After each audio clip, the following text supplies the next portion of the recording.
All right, we are live. This is Headless Giant Podcast, and I've got my guest here, Robbie Marks. This guy is a legendary tattoo artist and also a very good occult researcher. And today we will be talking about Virgil, the symbolism in Virgil, and how it impacts us today. Robbie, go Yeah. for it. Yeah, I design tattoos here and there, but mostly I do posters for different bands. But yeah, and if anybody wants to check out my other stuff, I will say check out my link tree, which is RMARX, and that'll pull up all my links. But yeah, you got a hold of me and you were like, do you want to talk? You want to come on about Virgil and how that relates to the foundation of the United States. And it's interesting because this is kind of a subject that I've been like researching for probably over 20 years. So I've got a lot of notes, you know. Well, my initial focus was learning about the Society of the Cincinnati. And I Mhm. think there's a big crossover between the Society of the Cincinnati, which is the story of this guy Cincinnatus, who was a farmer, became emperor, the tyrant of Rome, and then went back to being a farmer. It's basically the idea of this soul, because they believe that George Washington was the reincarnation of Cincinnatus, the soul of a person who was so humble that he would give up his kingdom to go back to farming the land, right? Right, And right. there's so much of that in Virgil that Yeah. I can't help but notice the big crossover between the two. So the Society of the Cincinnati in the United States, it was basically headed up by George Washington and the French, and it was used as a method of basically, uh, I call it farm teaming, right? So they farm teamed these families that they would then breed into having, the next leaders, right? And so it's this whole human farming concept, and that human farming concept was huge back in the ancient world. Yeah. That's how they made their families, their royal families. So Right. Well, and that's why you have so many of these family lineages going back and being linked to, these ancient different types of godheads, both from the overworld and the underworld, right, right. Well, I think there was the idea of the heroes, right?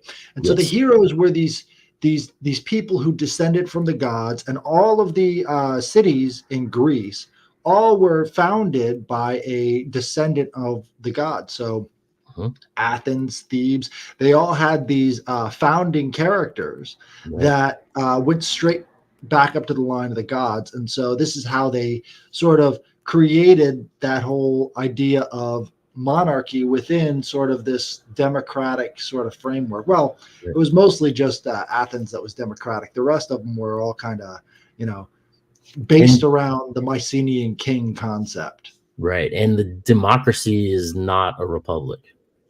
Right. A Right. lot of people seem Absolutely. to be mistaking those terms these days, you know. So yeah, let's get into Virgil and kind of find out exactly who he is. As far as the eclogues, which is where we get this prophecy that kind of overarches through the ages into present time that we find on the dollar bill, right? Basically comes from Virgil's eclogues, which are his earliest poems. And we're looking at 41 BC to 37 BC. But his more famous works are the Gregorics, which you have there, that is all about the farming, and we'll cover that here. And then the Ennead, which is a epic poem in the style of the Iliad or the Odyssey that he's basically bringing forth, right? But the eclogues, his earliest works, were the ones that basically affected literature and thought and a lot of the things that have progressed into the modern age more so than the other two, even though the other two are very, very important works within the whole historical context. You know what I'm saying? Right. I think during this time period, first century BC, historians today stop looking at those as primary sources, right? So those sources, like Virgil and all the rest of these, they're sort of like, well, we'll put those on the back burner. We can't really take these people's word because they're so influenced by all these other stories that were going on. But at the Poetry. same time, like what they're doing is they're talking into the future, right? And that's a very, very big concept that a lot of people don't really seem to understand, is that we're based around this. And look at the architecture in Washington, D.C. It's Yeah, all Greek, it's all Roman. And the reason that is because of people like Virgil who influence their exactly. mindset. Very much so. All of what Washington, D.C. is and the foundation of America, we can directly tie to the works of Virgil in regard to the sensibility, the spirits that are involved, in regard to the ancient gods, in regard to the ideas of these evolving forms of government, per se, right? Um, let's see. So now, let's see. I got a bunch of Tityrus and Gallius. They praise the eclogues, but the polio, which is what is it, verse 9 of the eclogues, is where we get the prophecy of the Cumane Sibyl, right? And this basically predicts the birth of a boy who is quote unquote a savior, who will basically become divine and rule over the world. So Right. Now, where was he coming from in that story? It wasn't necessarily about Jesus, but it was more like a Saturnian type boy, which right. And I've got the quote here. We'll get to that in just a second. But there was a couple other things that now this prophecy that I'll read here in just a second. It was seen by many as a cipher, and it was also claimed to be influenced by the oracles of the time, being the Sibylline prophecy. And you know about the Sibylline prophecy. right. So in Greece, it was Delphi and Thebes, right? And those were their two prophetic centers. In Rome, they had the Sibylline books. Many of the Sibylline books were burned, but we still have passages here and there that Right. have survived. Right. And you know the whole story about the Sibylline went to Rome and she basically was going to sell the books and they didn't want to give her the price she was asking and she burned one of them in front of them and they Right. immediately fessed up the rest of the money. And these Sibylline prophecies, some people link them all the way back to the sacred books of Noah and that Right. the Zadokites had in the Dead Sea area, right? So let's see, and you know, I've got this whole thing about how it influenced the Bible, as far as the line that the cattle will not lay down, will not fear huge lions, affects Isaiah 11:16. So, and then when you get into the Sibylline, right, in Greek, it comes from the Elioxios Boule, right? Or Boule, which is theos. Generally, it just means counsel of God, right? And Right. the Sibylline prophecy was at the time like a Hellenistic, Judaic, Christian oriented prophet because Right. of this developing, form. Well, Um, Rome had this habit with the Sibylline prophecies that the Sibyl would tell them that they need to go out and get this idol from this other civilization. And this right, would sort of direct how their empire would be going. And so they would always be incorporating. So the Sibyl told them to go get Attis. And Attis is where we get the concept of the Christmas tree, right?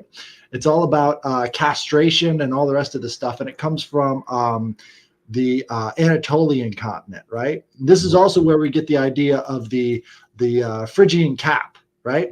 So the Right. Phrygian cap was in the same area as the Attis, and the Attis sort of played hell with their society, and there was just like, well, what the hell is this all about? But Right, right.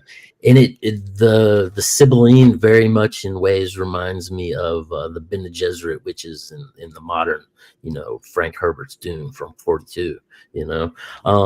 But the Sibylline would basically sit over a volcanic vent and breathe in. They believe that the python that had been killed by Phobos, or one of the incarnations of Mithra Phobos, Apollo, basically that python was rotting in the ground and its fumes were coming up, and she would breathe the fumes of this python, and this python was basically goes back to Set or Sethos, or the hurricane that was against Osiris in Egypt, right?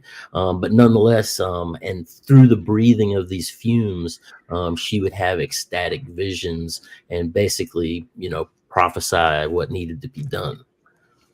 Right. So I heard this guy, Lady Babylon 666, talking a little bit about this, and he was talking about how it's the Medusae, right? So we think of Medusa as being a gorgon and being sort of like shunned by society and put away on this island after she was transformed. Well, he says that it was actually a sect, and that sect became the Sibylline, and it became the Pythia, and it became all these other things, going way, way, way back into antiquity. And basically, they transformed themselves through the use of these drugs and these other things, most notably the color purple. So the color purple Tyrion was very related to these snails, these cannibalistic snails. And these cannibalistic snails is how they extracted this dye, this color purple. And in the Bible, they mentioned it so many times, Lydia and all the rest of these former Minoans that became Canaanites. Right. They were farming these cannibalistic snails and then giving them to the royals. And it's funny, when we think of the elites today, there's this sort of cannibalistic undertone that sort of survives from way back in antiquity, Right. having to do with the activity of these snails and the drugs that it produced itself. So right. Well, and that gets into media, and also Phoenicia had the stronghold on manufacturing the dyed cloth with the Tyrian purple. Yeah, Tyrian purple. Yep. Yeah.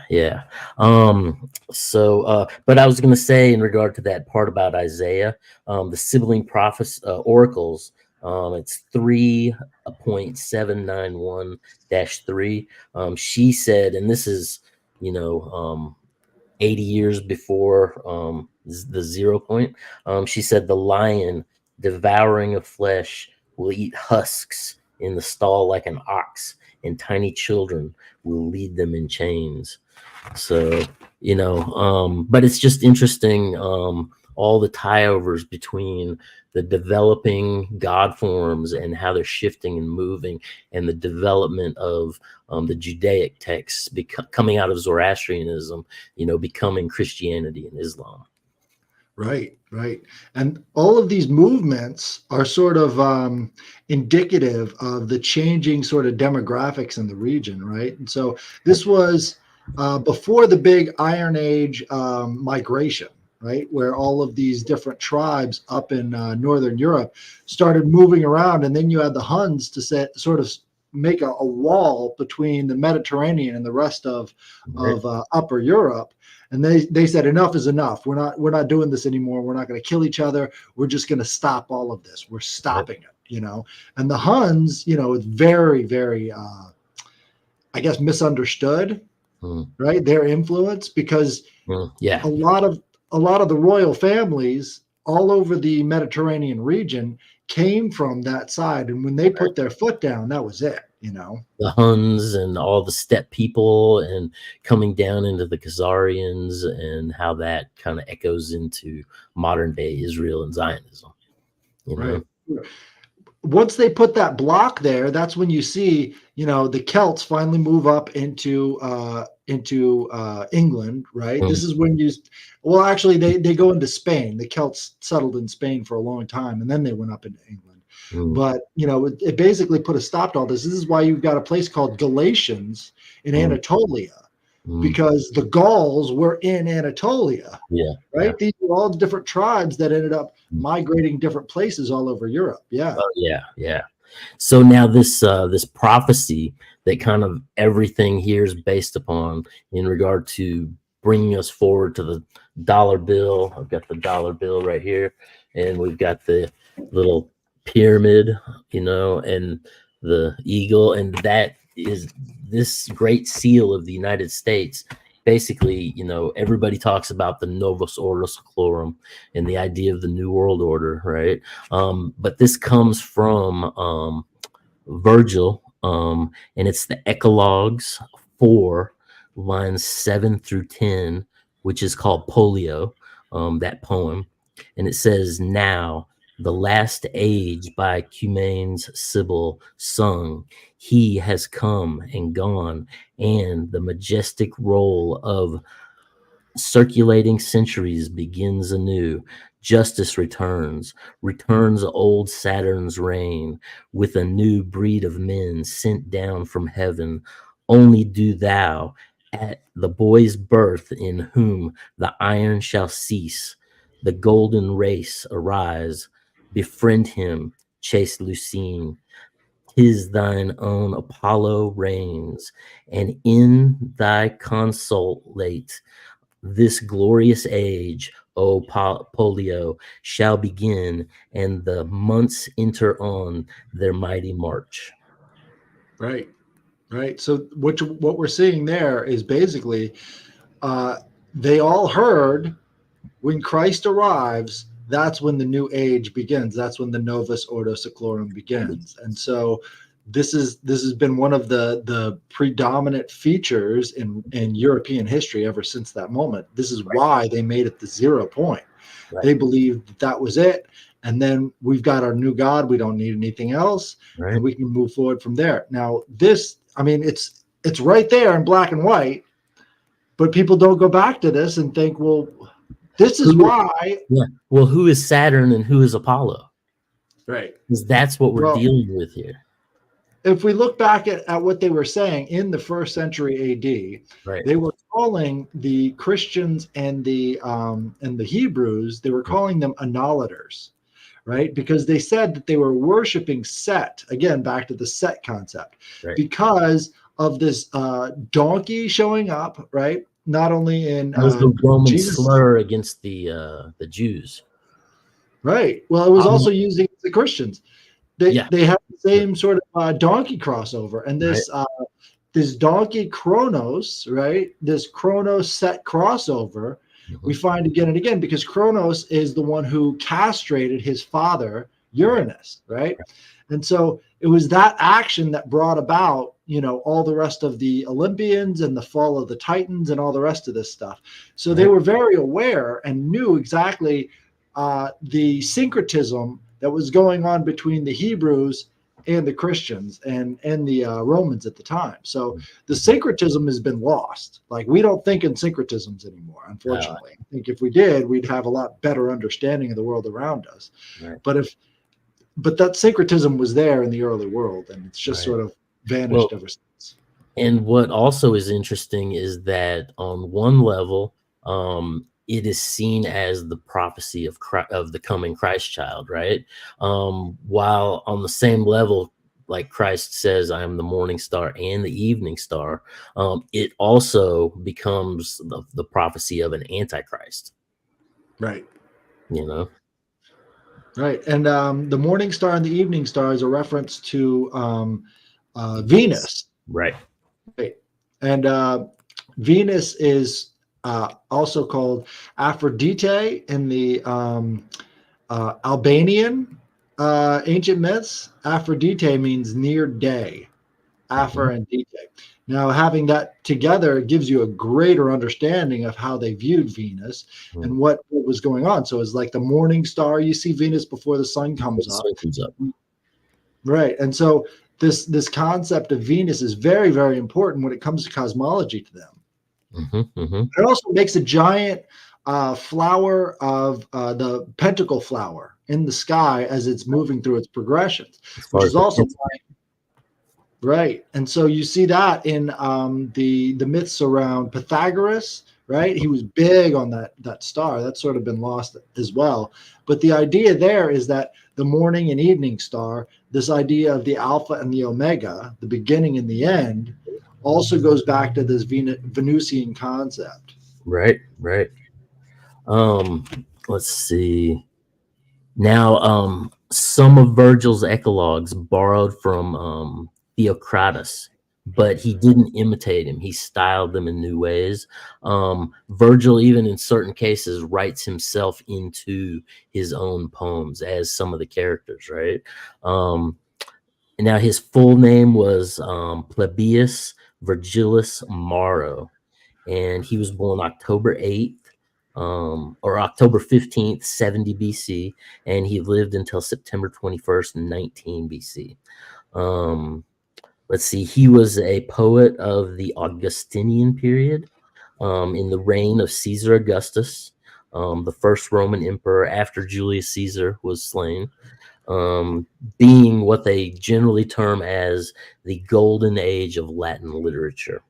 Um, and we talked about his three major works, the Eclogues, or the book Bucolics is what they would actually be in the terms of the native, which is basically just means rural or pastoral, right? And then you have the Georgics, which would be the stuff on the farming, right? And then you have Right. the epic, the Ennead. Let's see. So he was his father is said to belong to the Gen, Gen, or the line of Vergilia, and his mother is the Gen or the line of Magia, or I directly relate that to the Magi as far as Magia. Um, and let's see, his education began when he was 5 years old. He studied rhetoric, medicine, astronomy, which he ended up abandoning and studying philosophy. His nickname was Partenius, which means virgin, by his high school friends, because that he was reserved and shy and generally didn't like hang out with people a lot. He also seemed to suffer badly from health, living his life somewhat as an invalid, right? Um, and essentially, what happened was Octavian, um, after the war, after one of the wars, he paid his troops off with land that basically took Virgil's family farm away from him, right? And this is what brought him to write the Eclogues. So, um, and then the Georgics are 37 to 29 BC in 4 books. About we talked about crops, trees, horses, livestock and horses, and keeping bees. And he also talks about how to regenerate a hive of bees. Right. So if you look at This that in regard to society in general, as far as looking at how populations work, you know. Right. I think he was also very highly inspired by Hesiod and his Theogony and Works and Days. Hesiod was another one of these poets who very vastly, influenced the ancient Greek world. And Hesiod was also very big into writing about this bucolic kind of rural nature. Now, this is very important when it comes to America because America was founded of agrarianism, right? So they wanted sort of this agrarian reflection of the ancient Greek world, and that's really what they were going for. So these works about the bucolic and the agrarian really highly influenced these, basically farming people, and they were farming the land in such a way that they were sort of becoming part of it. Like I have this phrase, I say that land is the lens from which we view God, Oh, right? And so if we look at how churches preach, if you go to a city church versus a rural church, you're going to notice a huge focus shift, right? So they're going to be focusing on sowing and reaping in the rural communities, and they're going to be focused on other different types of verses in the more urban areas. Right. But that way that you work the land is the way that you view God, and these two things are very closely related. Right. And reading the Georgics, I mean, and it's funny because it's so dense with information.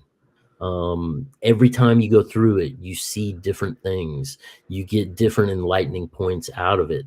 It's never the same twice when you're going through it, you know. And just the some of the absolutely beautiful images that come out of this writing style, that just, you know, stand in your mind as just like some of the most beautiful scenes, you know, that I think, you know, you see in a lot of poetry, you know. Right.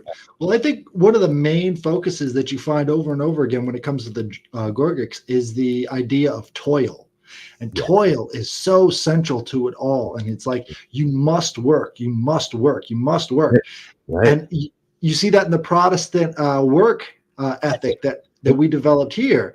And that Sure. sort of same idea is sort of perpetuated over and over again within American societies, is the idea of toil that came from Virgil.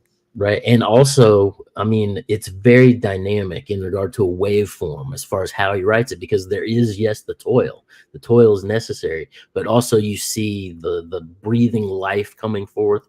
You see the destruction with famine and different blights. And then you also get the time of the reap and the harvest, when you can celebrate and, you know, bring in the god of Bacchus and mixing the water and becoming the wine, and, you know, the age of changing over from the acorns to the wheat, and just all these ideas of how society is evolving, you know. Right. And the ideas there really give you an idea of the expression of what polytheism was. It Mm. wasn't just a bunch of stories. These were like time markers. And these Everything's a time moon. markers, they were so important to life back then that, Right. you know, as we more urbanize it, all these time markers are just sort of left in the dust, but they're still having an impact on the world around us, and we can see these changes taking place, but it's far less impactful on our lives. So it's sort of like we've turned the screen into nature, you Yeah. know. So now we just sort of escape our screens by going into nature, and nature is just another screen that we're looking at, instead of it being actually part of our own lives and the Right. cycles actually impacting Our us. feet in the dirt and the mud and participating with the turning of the heavens, you know. Right. It's, yeah. So now we also have to realize that Virgil was also writing this stuff in the time of seeing the Pax Romana coming in regard to establishing, you know, a Pax Romana, meaning Roman peace, establishing basically about a 200-year period of peaceful times in the progress of Rome, you know.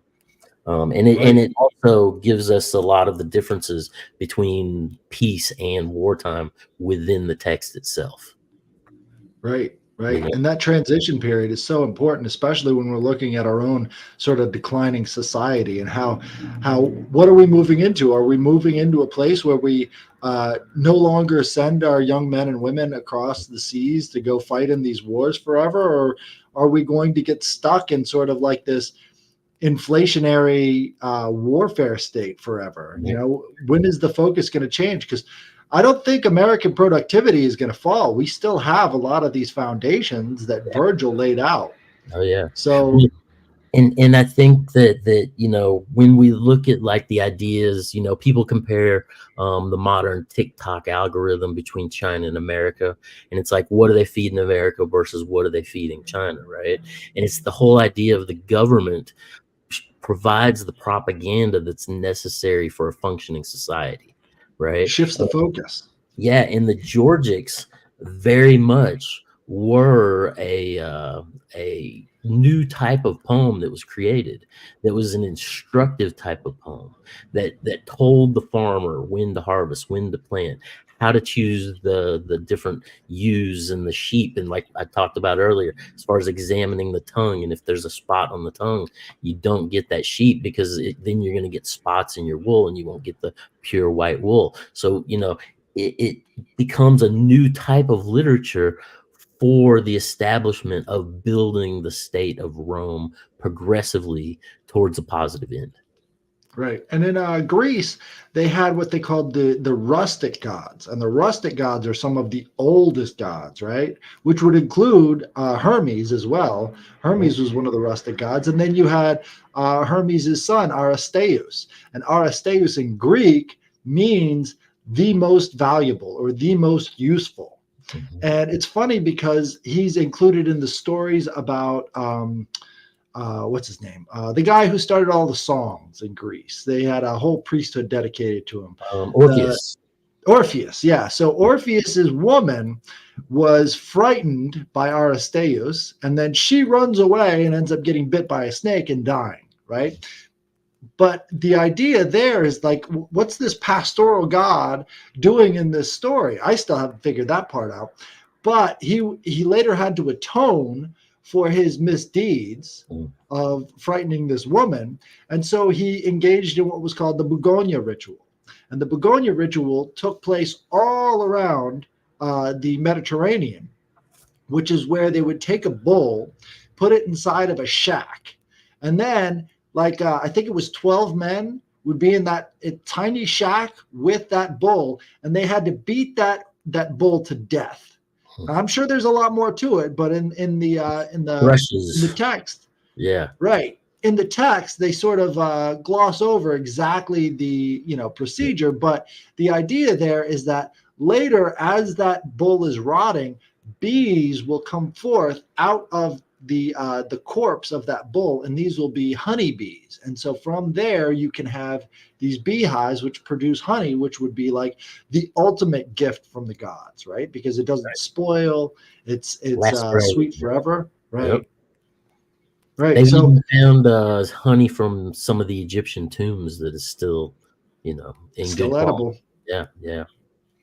And this was such a huge influence on the Greeks that all of their sort of most sacred symbols, right? One of them being the tomb of Agamemnon, is built in this beehive style, as well as you have the oracle at Delphi has the omphalos, or the navel of the world, and the omphalos is in the shape of a beehive. It's a stone in the shape of a beehive.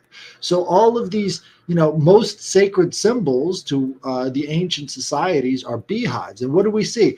Utah just changed their flag Yep. to put a beehive on it. It. The beehive is sort of living on as these, very occult-minded people. That's definitely one of the things you could say about the Mormons, is that they are so very occult-minded, Very much and so. at the very center of it all is that beehive. Yeah, yeah. And even with that scourging of the bull, you would also see that ritual in the Mithraic, where they would actually in the Mithraeum, that was part of certain levels of initiation, but that initiate would get beaten with or scourged with, but so then if we move in, and that's, I find that it very interesting, and you know more about that than me. And I would like to find more, going down that road for sure. It's Um, tough. I can barely find anything. I try to use information that I find out about the cows themselves, like yep, what would cause these things to have this big crossover. And if yeah, you notice, the Taurus, or the bull in the heavens, right. is always sort of representational of the whole thing, Oh yeah, right? yeah, And one of the reasons why I think that is because cows have such deep emotional lives, and yep, they're very deeply connected in friendship yep, with other cows. And in a way, you can see that the emotional body of these cows is very deeply connected to their astrological bodies themselves. So yeah, you could say that the most influenced by the stars, animal wise, would be the cow. And so it would right, make sense why there would be a crossover between the zodiac and just the bull itself, because the cow is very, very much related to the stars that influence its emotional life. Right. And it's interesting also within the Judaic texts how you constantly have the backsliders that are worshiping the golden cow and basically the queen of the heavens, and getting into Mithras, or the Roman Mithras slaying the bull, going back to Ahriman slaying the bull. You have all these various, and the Serapion bull within Egypt, all of these different bulls that are representative of the cosmos, kind of focused down into this central being that is sacrificed for the turning of eternity, that basically is the nourishment for all of life itself.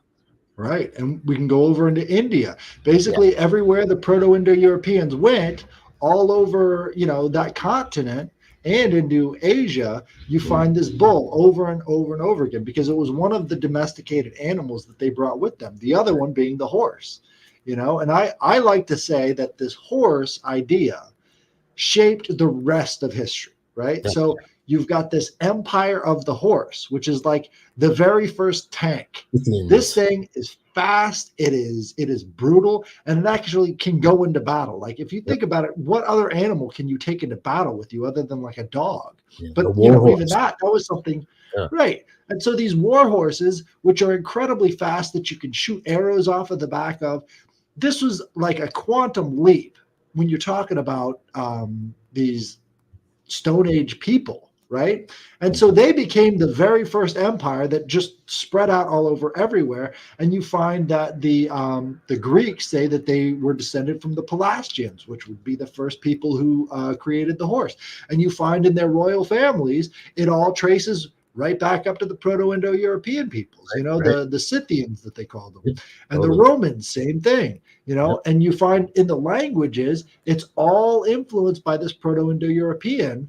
And so this empire of the horse that we've pretty much forgotten about right now influenced every word that we're saying right now. From Persia to India, as far as the splitting all the way. Of that. Even China has words that they took. Oh, for sure. As things progress further, yeah. But I think the most indentured parts that you see, as far as the cultures coming down within the Persia and the India, and then it definitely spread more.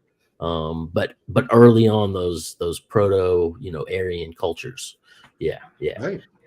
So and now Aryan, the word means like high culture, and this is where we get aristocracy from. Right. And so this aristocracy you see coming from the same roots in all these different places. The Persians said that they come from the aristocracy of the Proto-Indo-Europeans. All the rest of them do as well. The Brahmins, it's the aristocracy. Right. That's the empire of the horse. They're right there. They're showing it to you. Yeah. And then you have the empire of the cow. You have the empire of the ram. You have it's quite interesting when you look at through the ages and how these things develop, in accordance with the movements of the heavens. Absolutely. And they're very aware of that stuff. Very aware of that stuff. So now getting to the Aeneid, this is Virgil's epic poem that is modeled after the Iliad and the Odyssey. By this point, Virgil, a lot of people thought Virgil was divinely inspired, that he was touched by God, that he was himself a prophet in regard to the writing of a lot of this material through the ages. So we kind of have to look at that point as well when we start to look at these different cultures which seek out and believe in and move through prophecy. You know what I mean? So now he was asked by or commissioned by Caesar Augustus to compose the Aeneid. It was written, quote unquote, in compliance with the emperor as a piece of state propaganda. And Virgil, he wished he had never written it, and he wanted to destroy it. So when we look at this whole thing in regard to the victors writing the history and what state propaganda is, the Aeneid is the piece of propaganda that the Roman state used to establish their foundation in regard to links to ancient cultures and ancient gods. Right. Well, Ennead itself is the reference to the nine. It goes all the way back to the nine gods of Egypt, Mm, right? And so having that sort of transition point, they were always trying to go back to Egypt. You had the right. Romans trying to go back to Egypt, trying to get back to that original divine source. You had the Greeks trying to go back and get into that original divine source. And so having that commissioned by, the highest authority in the land, it shows you they were trying to have that connection back to that original source from Egypt again. Right, right. And what I find interesting is when you look at the structure of the Ennead, right? You basically have the fall of Troy, and then you have Aeneas basically going on this journey that becomes the Ennead, and he goes and basically to Dido, the queen of what was it, Libya, and basically makes an alliance. And then when he leaves, she ends up killing herself. She's related to the Phoenicians, right? But then you have Juno, who is basically the goddess of the Greeks, that is basically against the Trojans. They're the ones that overthrow and bring down Troy, right? Which causes this journey to happen, right? And so he ends up going and meeting with Saturnus, right, in Italy, and basically making an alliance. And there's this war between Jupiter and Saturn. And when you're reading it, they're always relating the Trojan side back to Phrygia. So you get into the Phrygian mysteries and the Phrygian hat, and where you basically also get the creation of the words mysteries in Saturn as well, right? Right. Then you have Right. the other side, which is Juno. And if you go back to Semiramis, right, in Babylon, basically she gets her head cut off at one point and becomes Juno. And basically Juno comes to and I think what happened, if you want to get into possible aspects of taking it literal, that basically when the Tower of Babel was being built, I think that the second Nimrod, the younger Nimrod, called Nimrod the Greater, took over, and Nimrod the Elder, being related to Thoth or to Hudi or to Nebo, basically had to flee and became Saturnus and started the Latinus, which he became the hidden one, Latinus, Right. right? Well, what they say in the Greek is that the Trojans, right? Mhm. The few that escaped sailed around the peninsula of Greece and then landed in Italy. Right, And so, in their conception, that's who became the Romans, is the Trojans. right. And so it would make sense when you're talking about Mithras cult, right? When Mhm. you're talking about these other mystery cults, that would be their influence. Right. But the way that they tie it back even further to these older cultures, which simultaneously tie back to Egypt, like Right. you're saying, it always goes back to Egypt. Um, but it's let's see, where do I have here? But yeah, the whole thing is basically establishing the idea of the Trojans being the founders of Rome, coming from Phrygia. Right. Right. Right.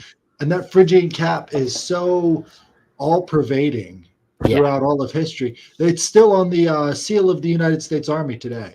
Yep. They've got the And pole with the Phrygian cap. yep, Special Forces uses it. It's on numerous state flags. It's on in the White House rotunda, in the apotheosis of George Washington, which we're going to talk about. You have one of the characters there and it's the Libertine hat or the Saturnian hat from the Saturnian age, from the Saturnalia, when they would change places, and the freed slave would basically be the lord for the day. But the thing is, also in the French Revolution, the agent provocateurs would wear this Phrygian hat to recognize one another as they were sparking off the revolutions, so that they wouldn't kill each other. Right. And the idea of the Phrygian cap has been so overused that it's basically been extinct for a long time. It used to be in early America, what they would do to organize the Sons of Liberty is they would hold up that pole with the Phrygian cap on it in the center of town, and everybody would come out. Right. But again, it's like you wear one of those today, people are just going to be looking at you funny because it's a funny looking hat. It's a funny looking hat. Well, and also, what was it? All the early American coins, as far as the Liberty silver dollars, as far as the standing Liberty, as far as, and you see all these interpretations of the Phrygian hat on American coins, even to this date, with the modern issuance of the modern silver dollars. There's actually a funny little conflict that happened between Jefferson Davis and a lot of the Northern senators, because as Jefferson Davis was in the Senate, I believe, he got into a big argument because they were going to put the Phrygian cap on top of the personification of Artemis on top of the on top of the Capitol building, right? And he steadfastly rejected that, because we are not going to be talking about freed slaves anymore. You're not going to have that cap, the Phrygian cap, the cap of liberty, on top of this thing and keep talking about freed slaves. We don't want that. That's what he was saying. Obviously, a Southerner, the leader of the Confederacy. The slave system, right. So it's one of those. It's a symbol with a lot of conflict, of conflict around it. I wouldn't be surprised if some leftist group starts adopting it again because of the French Revolution and because of their connection with all of that stuff. I wouldn't be surprised at all. I honestly think you do see it in a lot of cases in regard to the red berets that like Che Guevara, and then also right up into the red hat of Make America Great Again with Donald Trump. Yep. So, but that's the whole thing is just like the Ennead was used to establish the foundational myth of Rome. Very much the early founding fathers were doing the same thing with the mythos that they were creating, with the different old archaic gods that they were instilling around DC. And see, you say Artemis on top of the Capitol. I've always said Semiramis. Well, Artemis, Semiramis, Diana. I think the big one is Diana, right? Because you've got the reflecting pool. And then in the book, it's a series of books, The Golden Bough by James George Frazer, he talks about that as the fundamental dying god myth. And what do you see when they were doing the ritual around the impeachment of Donald Trump? They had this fake ceremony where they would march these impeachment orders from the Senate over to the House building in a funerary procession. And they were sort of reenacting this thing. I'm sure they had no idea, most of them, what they were participating in. And then we see stuff like in England where a week before Jacob Rothschild dies, they're marching that white horse through the streets. Yeah. So all these ancient symbols keep coming back again and again and again. So I think for the ancient people, the gods were more recognized as opposed to believed in. Right, so they would recognize these symbols in nature and in culture, and they're like, I know who did that. I know what's that's relating to. But today, it's like these things happen, and we're just sort of all baffled as to what its relationship to everything else would be. Right. So now we're going to get into the Great Seal here, right? In 1776, a committee, right after they signed the Declaration, or the not the Declaration of the Declaration of Independence. Right after they signed that, they appointed a committee to design the Great Seal, consisting of Benjamin Franklin, Thomas Jefferson, and John Adams. And with the terms Annuit Conceptus, Novus Ordo Seclorum, and E Pluribus Unum, all three of those that are on the $1 bill are from Virgil, right? And the first three designs of the seal were rejected. And then in 1782, the fourth design that came from the Secretary of the Continental Congress, right, Charles Thomas, who said that it was brought to him in secrecy and anonymously in the night, right? And then there were some slight changes made to it by this character, Charles Thomas, and it was approved for use on June 20th, 1782. So now when we go ahead. Well, there's this book that sort of leaked out from the Rosicrucians in Pennsylvania in 1916, I believe.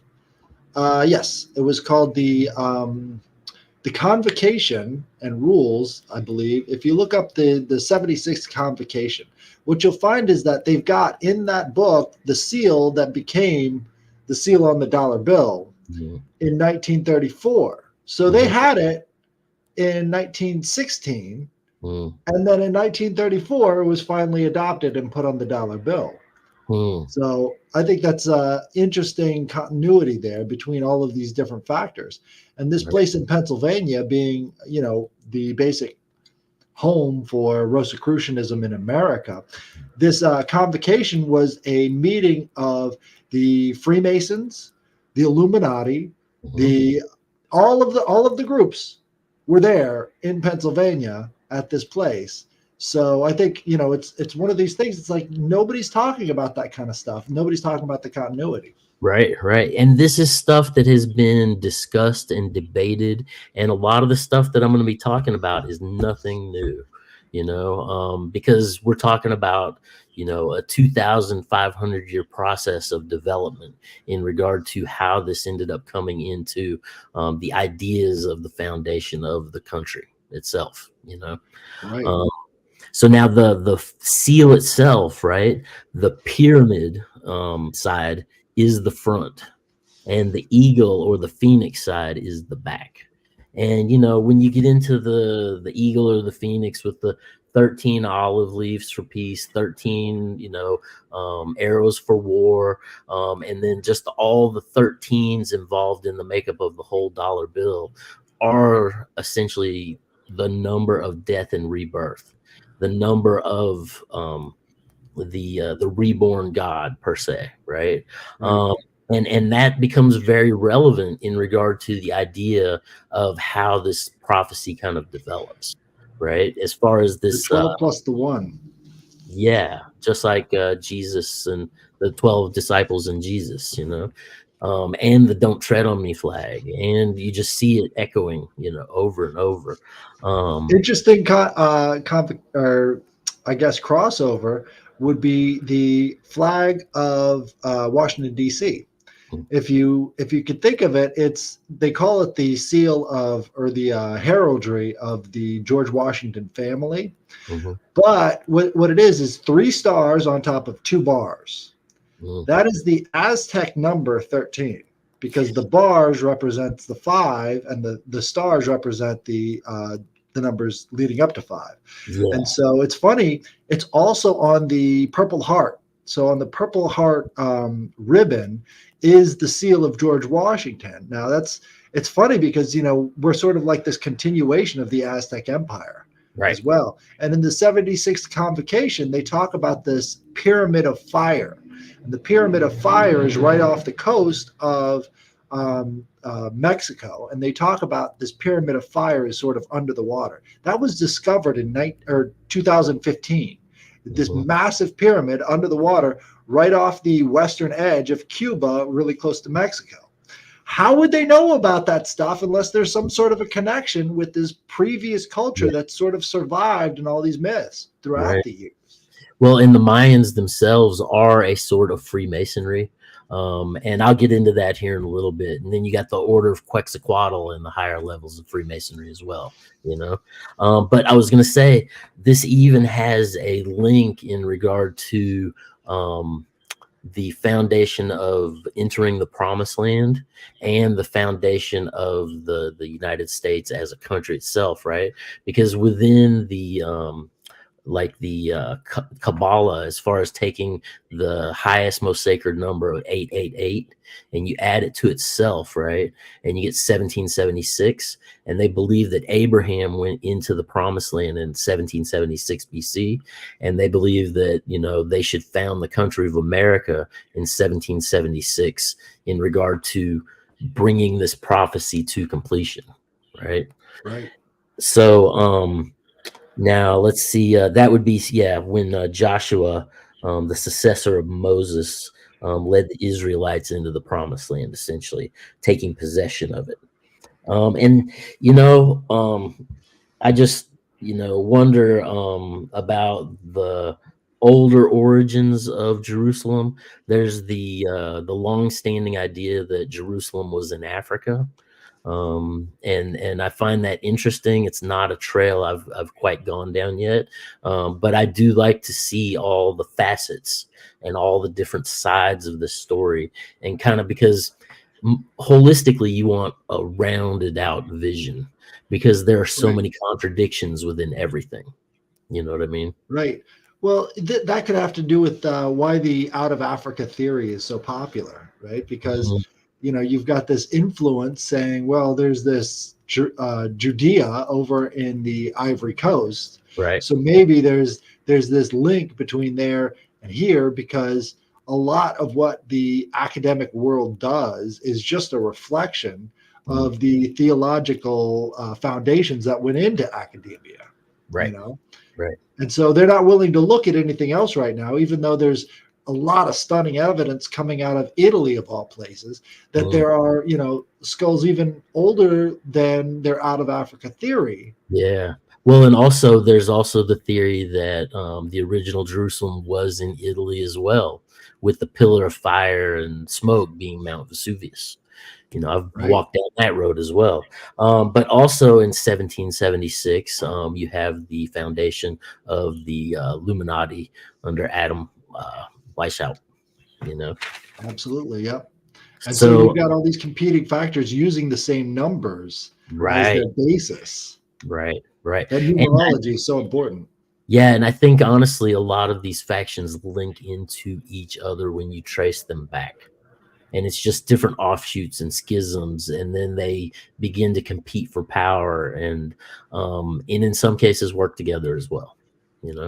Well, I think there's also the more organic idea of maybe these numbers are like energy forms when they cross over each other. Yeah. Right.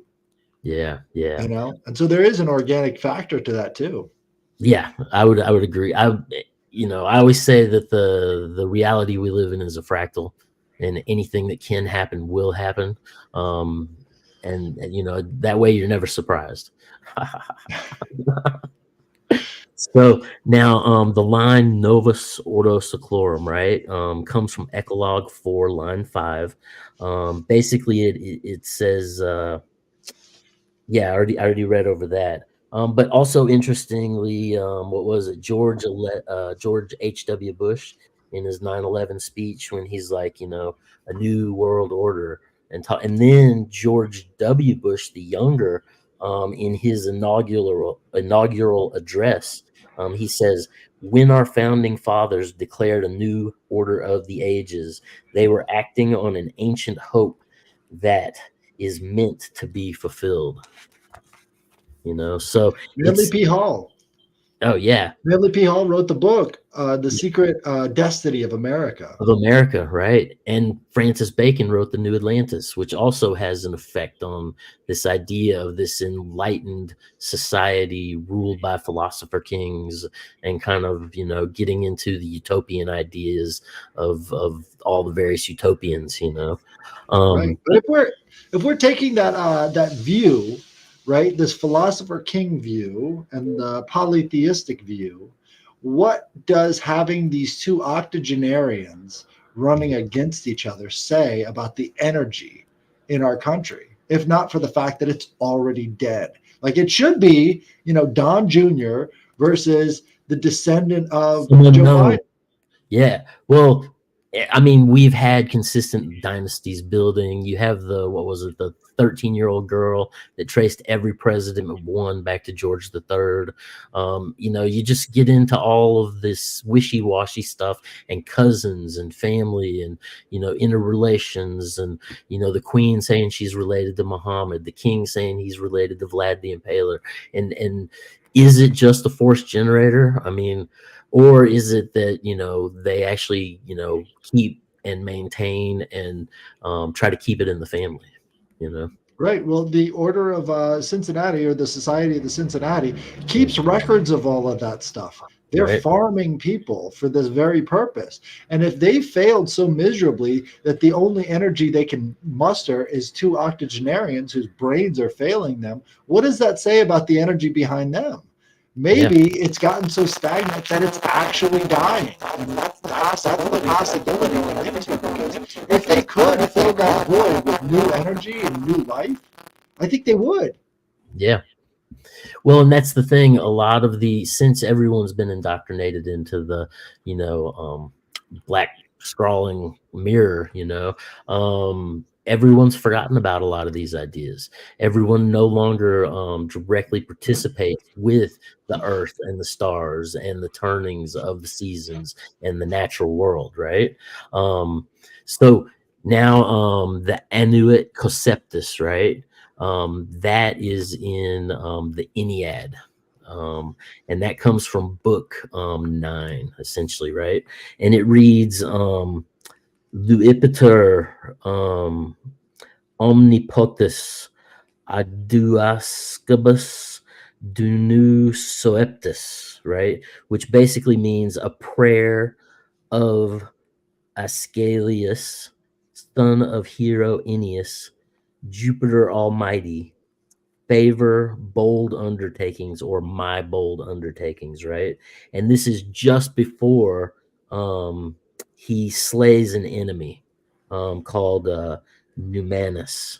So this is basically where we get the Anuit Conceptus around the pyramid, right? And it's favor our bold undertaking in striking down, and I think when you get into the ideas of crown and altar and the world revolution and looking at the rise of the Illuminati and the Magna Carta and this idea of the Liberty Cap and coming forth into creating this republic that is outside of the monarch or the church, as far as the grand experiment itself that is America. This is referring to seeking to get away from those forces. Right. And you look at the Virginia flag, right? You've got that woman standing on top of the tyrant, and his crown is off of his head, and she's stepping on top of him. But if you really think about it, that's Kali, right? She's in sort of the same pose as Kali. Yeah. And Kali is directly related to Artemis, and Artemis, I believe, came before Diana. And so that sort of crossover between Artemis and Diana goes all the way through to Kali. Yeah. Well, and that goes all the way back to Ishtar, Inanna, Semiramis as well. That whole line. And it's just like we have, and we're going to get into the one from many, or as some say, one who walks as many, is this idea of this God form consistently being reborn over and over on the earthly plane, and whether that be a sort of an egregore in regard to a thought form, or whether that be actually incarnated into physical man. I think that humanity has in many ways gotten confused about a lot of this, which has brought about these ideas of the Antichrist, Well, this was very big when it came from the Society of Cincinnati, because the Freemasons literally believed that George Washington was the reincarnation of Cincinnatus. And so they were very open about that. And if they're saying that, how can you really say that this is kind of this founded by Christians nation if they're saying that George Washington? And that goes back to the painting on the bottom of the Capitol building. What was that called again? The Apotheosis of George Washington. Right. I'm going to get into Leading that to a here god. pretty big in just a second. We're Yep. getting close. So, but yeah, that's the whole thing, is this sibylline prophecy that kind of carries over onto the seal of the great dollar bill, is all about this idea of the return of Apollo, and basically also hearkening in this new golden age of Saturn, essentially, right? And when you look at the Masonic tracing boards, they have the sun in the dark rift, right? And then they have the moon in Pleiades, right? So these are signs within the skies that people are paying attention to, essentially, right? But that's the whole thing, is the Mayan calendar as well. It being essentially almost like an odometer, and it rolls over and the calendar starts anew, right? So I think all of these things are looking at, this new age of Saturn, having to do with the turnings of the heavens in regard to ushering in this new age, going Right. into Aquarius, and all the longing for the Aquarian age that a lot of people have.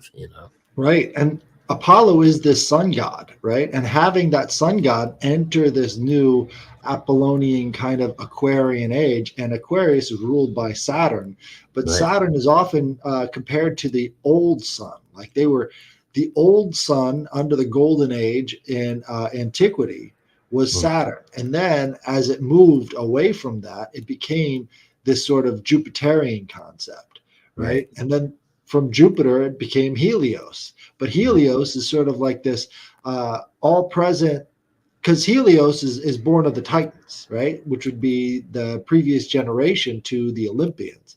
And Mhm. he stays in his position because nobody else can guide the chariot. Right. So there's even myths about water nymphs that try to guide the chariot and end up crashing, and then they have to become these star forms and stuff like that. Mm. But Right. Right. Well, and also you have the son going to his father and trying to guide the chariot across the sky, and causes the 3 days of darkness, that are essentially part of this whole idea of a possible pole flip, a possible comet coming, and us being drugged through its tail. These are some of the things involved in these different types of prophecies that people are really, involved in. right. Well, I saw something interesting about the upcoming eclipse. Right. So there Mhm. was a line of storms with like 23,000 lightning strikes That's right on the line Yeah. where the eclipse is supposed to be happening. And that's like, how is that happening? Well, what if these lightning strikes are attracted to the shifting of the energy? And this entire eclipse is happening right on the New Madrid fault line, which is supposed to Right. be the biggest and oldest fault line that hasn't gone off in so many years, but it's still Oh, active. right. Well, and that just gets into just so many different levels of possibilities, you know. Right. But interestingly, so the pyramid on the dollar bill, right? At its base, it says 1776, right? And then it has 13 steps going up, with 72 blocks, basically getting into the mystic ideas of 72, which you're gonna see all the 72 starting to roll out, right? But that's the thing. The Mayan pyramid, or the Mayan calendar, right, also has a 13 step system, that basically, let's see, it has 13 steps within the Coptunes of like 19.3 or 19.5. I've seen both. That basically this, and this is from a Christian, um, like researcher, but he says that's the resurrection of Balonyaktuka, from the underworld, and that's also when the time resets. So it kind of lines up as well with this idea of the Jewish Messiah, which people think are going to be the false Messiah. This lines up with the 12th Imam in the well that's supposed to go against the Jewish Antichrist. It gets into all these different ideas of this underworld character, Apollo in the bottomless pit, coming to rule over perdition in the Bible. All these things kind of culminate seemingly at this same kind of prophecy of this Sibylline that's predicting Apollo to rule over a new Saturnian age. Right. Well, I think the ideas of Apollo were greatly sort of exaggerated and changed because he was such a popular god that they Yeah. had to kind of cast him down, Right. And if you look at the cult of Apollo, you don't see any of the stuff that they attribute to Apollyon later on after they've, defaced all of his statues and whatever. I think it was just a way of saying, this guy's too close to Christ. We've got to take him down a notch. Yeah, and the Mithraic mysteries were very much, the bread and the wine and the baptism and all the different labors of Hercules as far as the degrees that they would have to go through, and the cosmic bull, and just getting into all these things kind of culminating. And I just did a whole series on Mithras with General Lee, from Mithra of the Indo-Aryan all the way up through Mithra to Mithras of the Roman, and kind of I almost believe that the Roman mysteries were inverted because to that point they never slayed the bull. It was Ahriman in the ancient Zoroastrian texts that was the dark figure, the antagonist that basically slayed the bull. And then it wasn't until the Roman mysteries when they started slaying the bull again, representing Mithras as the dark force almost. So you almost get into the idea, inversion, and turning it into a sort of a Luciferian worship rather than worshiping the light of day in the natural world. Right. And what do we see in Rockefeller Center? Yeah. We've got this Prometheus character that is also Mithras. Right. And it's funny because the Promethean character that they're talking about, that can be found in Chinese mythology as well. So this Prometheus, which has been sort of buried, is now sort of coming back into this aspect again. Now, again, the Promethean age is one of prior to Deucalion, which would be the flood myth in Greece. The Promethean age is one without women, and so the Golden Age in Greek literature is one without females at all. And the first female was created by Zeus and not Prometheus, and that was Pandora. And Pandora released all of the evils of the world, right? With hope at the bottom, right? Right. And that's when you have the tales of Sylvan and the satyrs and all that going back into the Golden Age. Yeah. Right. So now, as far as going back to the seal, right? We also see the apotheosis is in the Capitol Dome, as far as in the dome itself, right? Which right. Now, if the obelisk is Osiris's shaft or the shaft of Baal, different names, but those ancient Patar stones of old, specifically the obelisk being Osiris's phallus, right? Then the Capitol Dome would be Isis's belly, right? And on the spring equinox, I've been up in the top of the Washington Monument, and I was there a couple days before the spring equinox, but it lays straight across the park there where all the Smithsonian as far as all the cultural heritage of the United States, that is the commons of everyone, right? And then that goes right to the Capitol Dome, where George Washington is being inseminated in the belly of Isis, getting ready to be apotheosized or be born again as a god, right? Right. So what's also interesting is the Masonic Library, which is further up on P Street, is at a 90-degree angle to that George Washington Monument, and the other direction goes directly into the Capitol building. So you've got that whole intersection right there with the 90 degrees. And that 90 degrees is very important. It creates that triangular A squared plus B squared is C squared. And that gets into the mother, the divine mother, and the divine father, and the offspring that you figure when you do the equation, you're creating the divine offspring or the divine child that's coming into existence through the ritual of the mathematic process. You know what I mean? Right. So Right. now, That's the Isis, Horus, Osiris. right, exactly. And there's also, I mean, you see in the congressional prayer room, there's a stained glass that has the pyramid on top with George Washington taking a knee with the eagle on the bottom. And it's pretty stained glass if you want to look it up.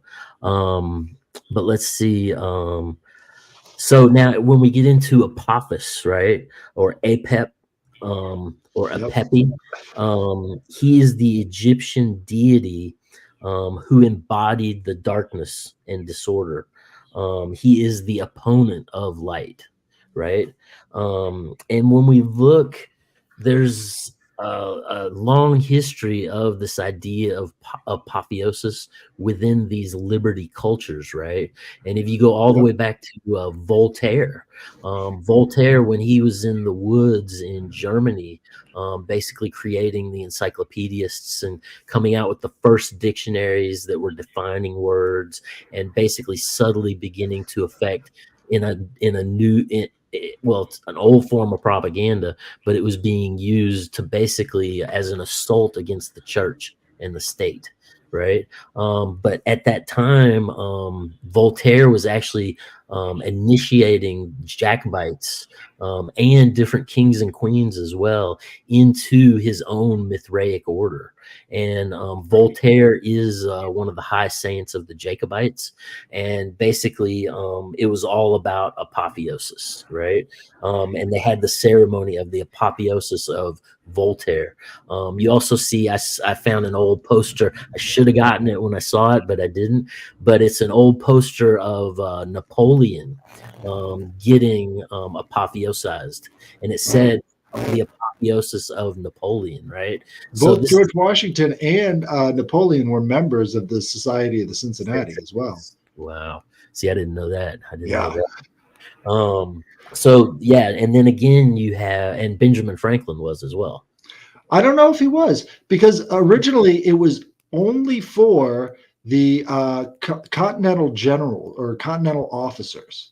Right. And so I don't think he was in the army, or at least he was in the Secret Service, right? That's what he was going over there to raise money with. But he was, totally. I think he was a double, triple agent, man, moving around. Yeah. Hellfire Club. Can you trust that? Can anybody trust that? Well, and then the bones under his house that had been sawed and scorched and burned of 10 children, something like that. Yeah. So and we have all of these dying and rising gods, Nimrod, Osiris, just you can just go down the line. You see it over and over. Mithras, into Jesus, into the Jewish faith, seeking to build the third temple for the return of the modern Messiah. Right up into modern politics and what's going on with the atrocities in Gaza. Right. It's a massive human sacrifice ritual, and I think people need to understand that the killing of all these people goes directly into how they want to sacrifice this red heifer. And if you look back at these Economist cover art, you see Benjamin Netanyahu fighting against this generic Arab on hang gliders, and it's like, wait a second, what are they telegraphing here? These hang gliders are fighting, going over the thing. Well, I think it has to do with this, because I think there is a cult of the eagle, right? And so the cult of the eagle goes all the way back into Proto-Indo-European times. Yep. Every time there's an empire, it's always got this eagle up in front of it that's related to these people. Right. And so what do you see in the Society of the Cincinnati with their pen? It's an eagle. right? Eagle. Well, and Manly P. Hall says that the eagle is the phoenix.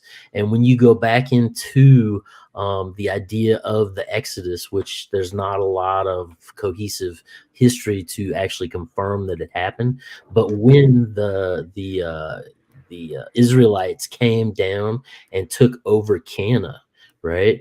Cana history completely ended, and you have the rise of Phoenicia, which is the phoenix. So Right.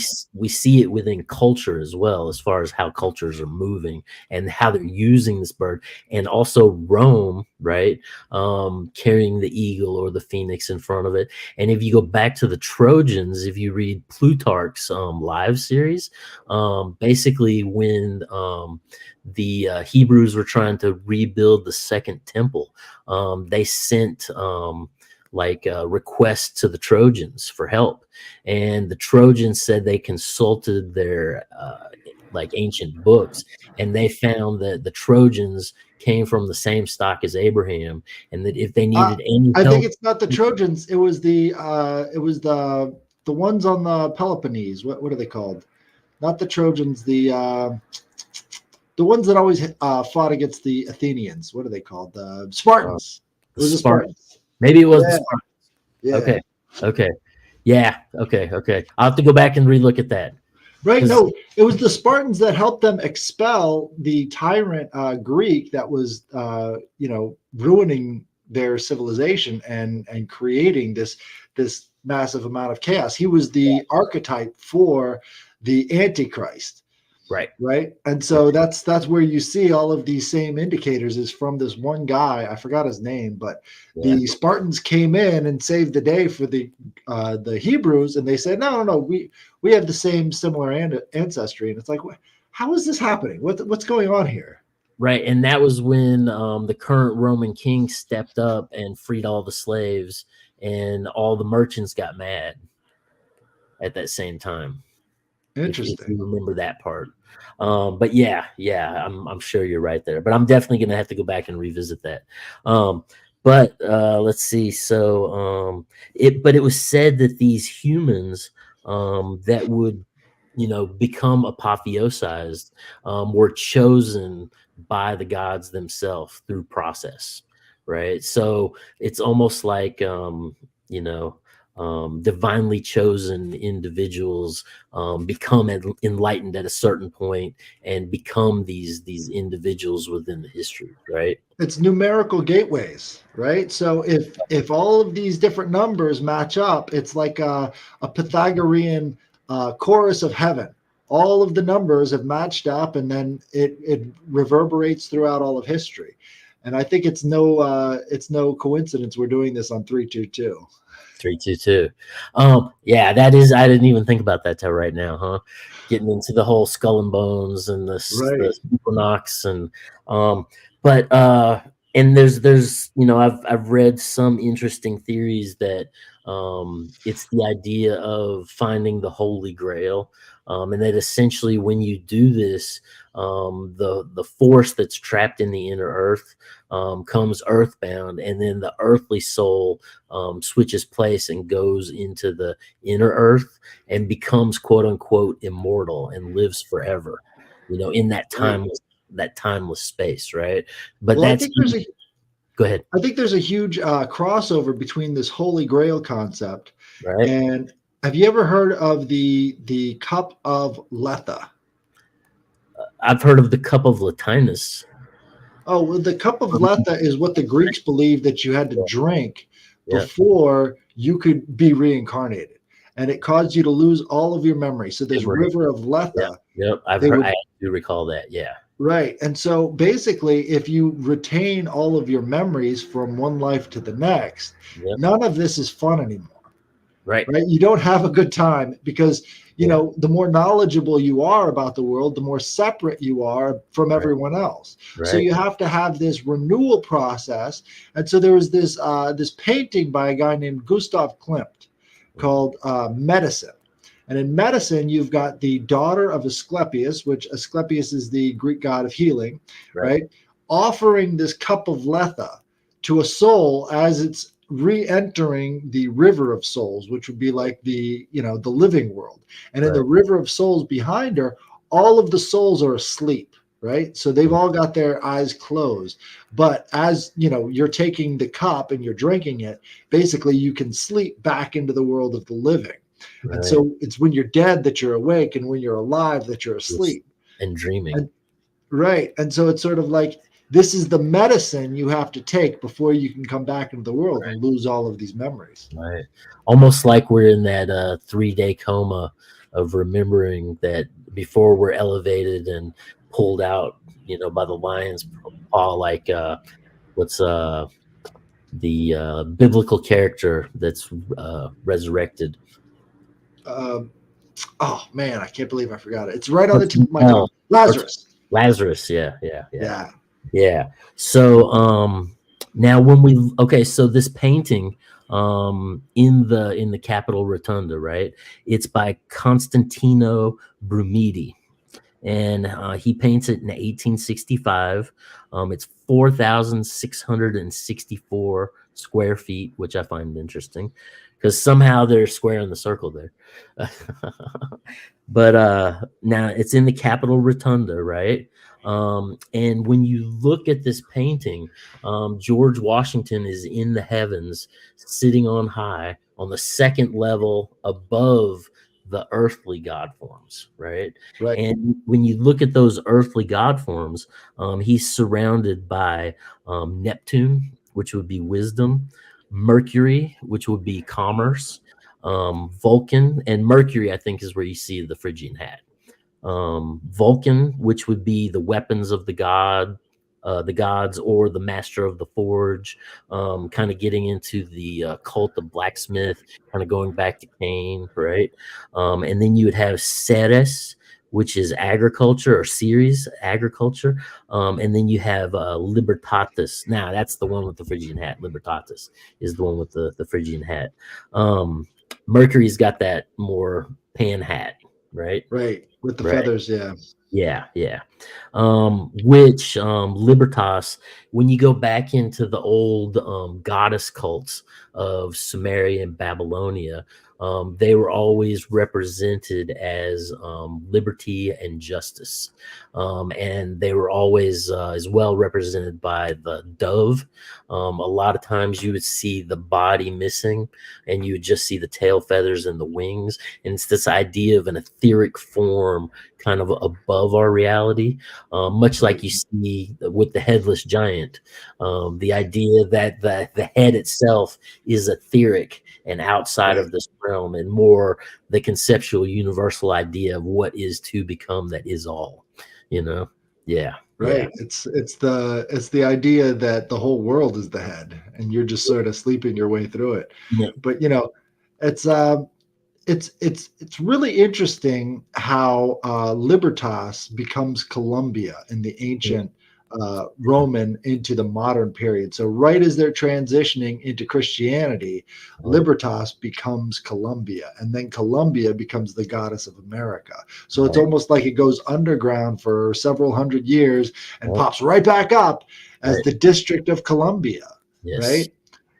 And that's so very like Zoroastrianism. It went underground and came back as Mithraism, or yeah. So you see this constantly with these, and that's also the idea of the Masons themselves, is that they were protecting this ancient esoteric information coming from Egypt, basically. And then it wasn't until the writings of the Rosicrucians and the formation of the first Masonic Lodge in 1717, in England. So you see these different thought forms constantly going underground and reemerging in new forms. But I think that's just in relation to the modern times in which they're related. Right. Well, that's the thing too. It's this idea that the old keys on the keyboard are being played, and it sounds new to new generations. Right. But really, it's way deeper, and it goes all the way back to the beginning. Right. Right. Well, and so even Walt Whitman, right, in his poetry, he called George Washington the American Osiris. So within these different schools of esoteric thought and symbolism that artists and poets participate in, it was outwardly very obvious at the time what they were doing. You know. Well, Osiris is often equated to the soul of man. So like the soul of everyone is sort of an Osirian soul, Yeah. and so having him be the embodiment of this Osiris Right. as sort of like this is what everybody aspires to. Right. And this is the soul of man, and it's sort of like lifted up in this. And what's interesting in the rotunda too is that it's underground where Yeah. this painting is, and so it's directly Well, beneath the dome. now, which one are we talking about? The Mayan one? No, the apotheosis. The apotheosis is So, in the dome. well, I've When been you, there, actually on the level underneath mhm. the Congress, which is directly underneath the dome. So it's like you've got the dome, you've got Congress, and then below that, on the level where everybody can go as sort of visitors, that's where the apotheosis is. And so it's sort of underground, looking up through that. That's when it's directly beneath the dome. Yeah, I've been there several times. I thought it was directly in the dome. No, no, no. The dome you could actually look up into. That's Mhm. on levels higher up. But right below the place where all of the Congress critters The gather. rotunda. The rotunda. Right. Okay. Yeah, so the rotunda is actually kind of below the ground. And so Yeah. I think there is definitely rituals going on during these high holy holidays Mm. that is directly related to that apotheosis idea. Right, right. And also the same artist, Bernini, that did the apotheosis, he also did one of the friezes on the wall that has Cortez meeting the Mayans at the temple with the Mayan calendar, real big in the scene as well. Yeah. So it's I it's don't think that's interesting anything else. how all this Masonic stuff, all of this foundational culture kind of relates back into these ideas of this astral turning of the great sky clock, essentially, right? Right. And the Mayans talked about that too. These five different suns that had existed before their civilization. Well, is this the death of that new sun and the birth of a new one after that? Mm, right. And then with the 72, so around that painting, right, you have the 72 stars that are around that, right? And they're in circles, so they are indeed pentagrams, basically getting into the 72 demons that King Solomon had control over. You have multiple 72s. After the fall of the Tower of Babel, it's argued between cultures 70, 72, 88, but basically Nimrod's children, 72, were the ones that basically took hold of all the different regions. You have Which is interesting because the Septuagint uh-huh, too was written by the 72 priests of the Hebrew culture. That was a later Latin myth, right. but it's interesting that they picked that number specifically, and they called the Septuagint the Big G.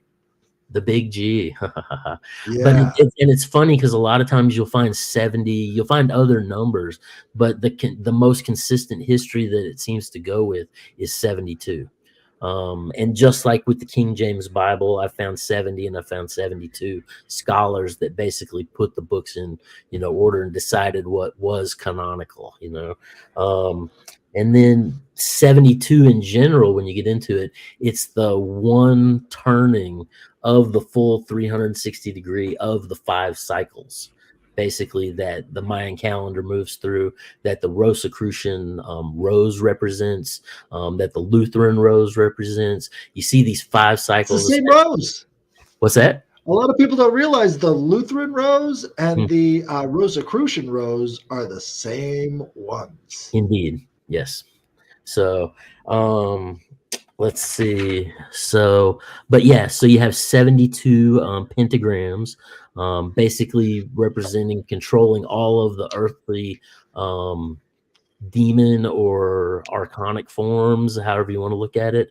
And then you have 72 bricks on the pyramid with 13 steps. And then now, back when Barack Obama was in office, right? When he was inaugurated, he said he would complete his first 100 days in 72 days and rest on the 73rd, right? And on the 72nd day, he went over and met with the Pope. And then he came back and was thrown a banquet by the Freemasons, just as in the Mithraic cults. Just like it. And you got the 72 squares of the chessboard too. And so the whole chessboard is laid out in that sort of like 72 controlling factors as well. Right. I wonder if there's a crossover between 72 and the grid pattern that they lay over the planet. What's that called? The latitude and longitude. Latitude and longitude. That'd be worth checking into. Yeah.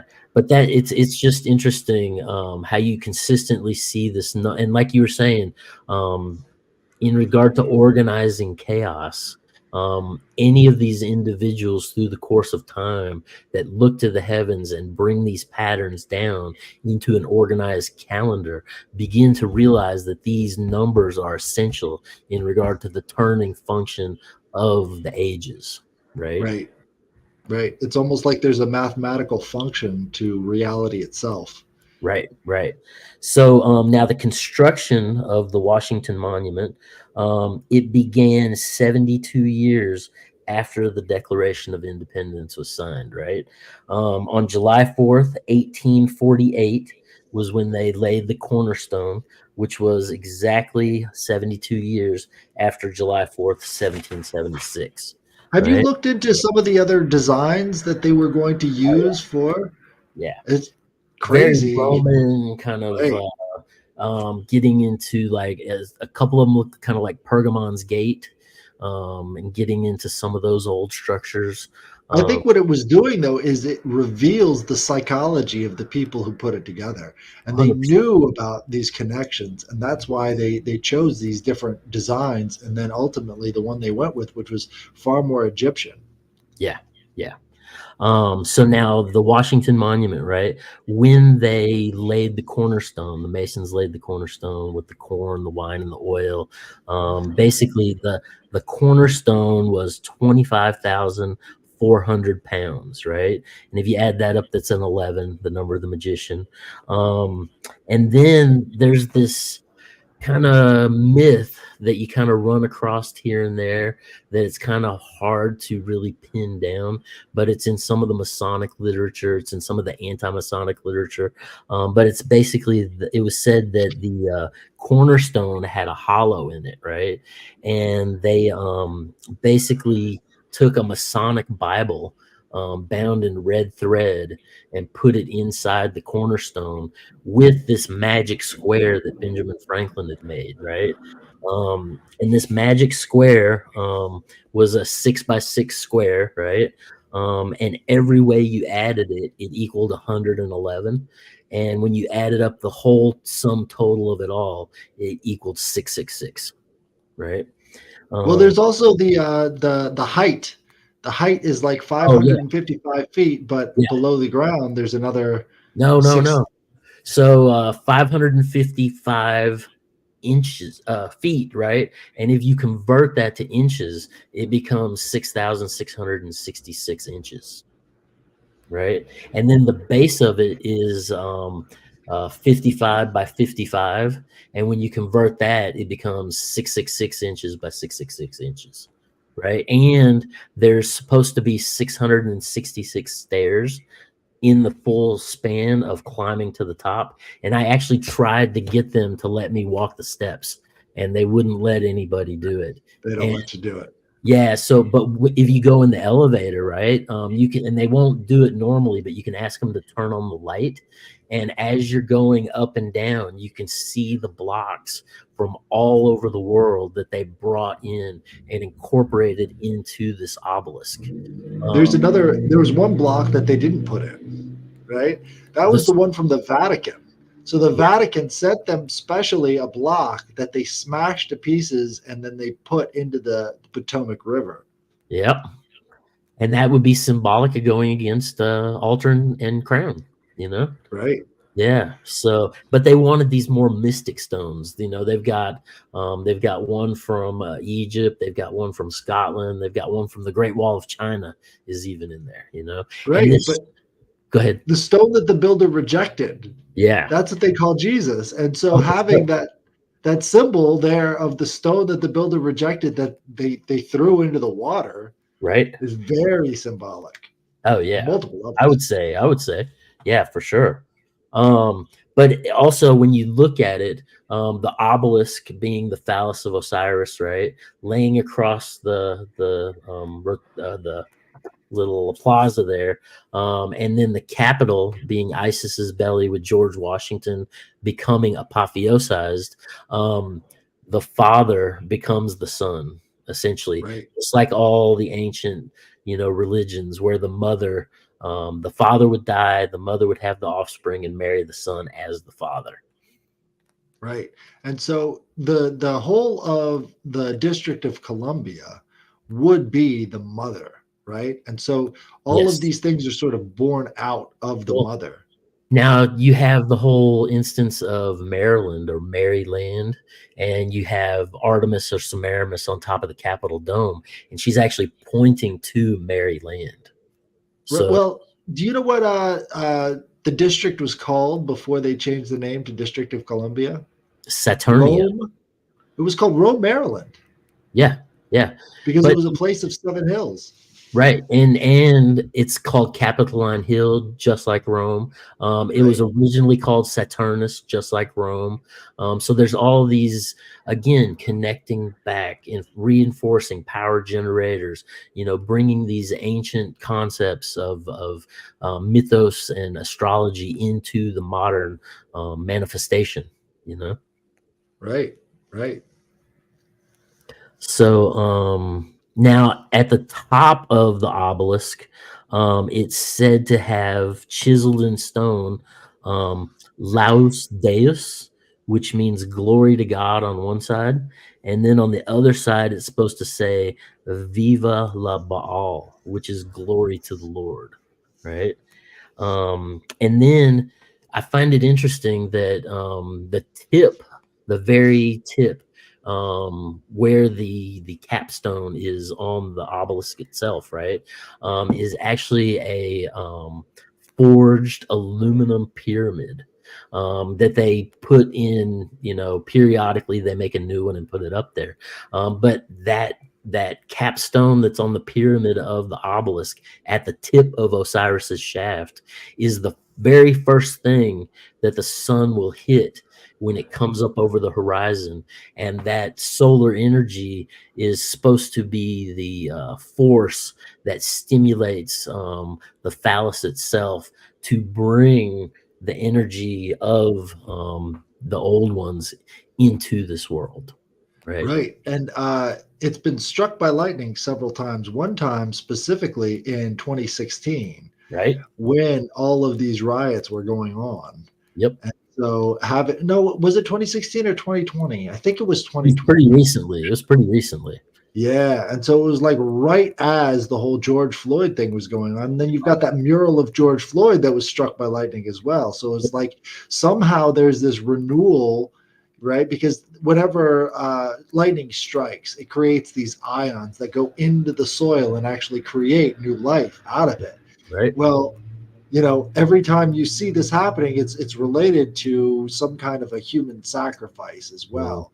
And so mm, having that human sacrifice going on in 2020 and the striking of the Washington Monument with lightning is mhm. highly symbolic. You don't really see too many stories about that, but Yeah. Well, and now also, I don't know if you know, but there's actually a secret black occulted obelisk next to the Washington Monument, and I actually had the park rangers there pull the the cover off. the cover off, right? And you can see down in it. And basically, what the whole theory behind it is that because it's a freestanding obelisk with no mortar, right? strictly held together by gravity, that all of that stone with all the crystal in it is a piezoelectric generator, right? And so basically, in order to keep lightning from striking it all the time, they basically have to distribute that piezoelectricity into the earth, and basically they do it through this hidden occulted black obelisk that's under the ground. Yeah, Yeah. I'm not surprised at all because the bones of the human body are piezoelectric as well, and this Oh is yeah. something a lot of people don't realize is when you're under stress, when you're under strain, you're creating electricity in your bones. Right. And that factor alone should tell you that this is energy that can be harvested.